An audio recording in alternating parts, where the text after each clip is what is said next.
Wealth is a byproduct of knowledge. I always like David Deutsch's definition of wealth. He says wealth is the set of physical transformations that you can effect. And if you think about that for a moment, that applies at the societal level and applies at the individual level. And at the societal or individual level, that's a function of how much resources and capital and machinery that you have to effect physical transformations. And it is a function of knowledge. Like, do you know how to, for example, turn coal into diamonds or turn uranium into power and steam?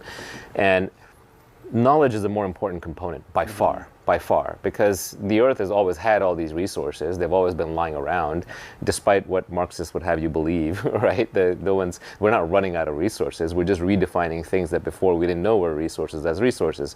So then the scarce thing is knowledge. And so what you should be doing when you are creating a startup is not what space is hot or what resources can I bring to bear. It's rather, what knowledge do I have? It's as Peter Thiel says, what is the secret? What is the thing that I believe and know to be true that other people don't? And you're only going to know that if you have an intellectual obsession around it. If you were obsessed with this space for some time, for just whatever reason, it was your hobby, you couldn't look away, you were just really fascinated by the topic, you got into it, you figured something out. And because you figured something out, you can bet on that with deep conviction.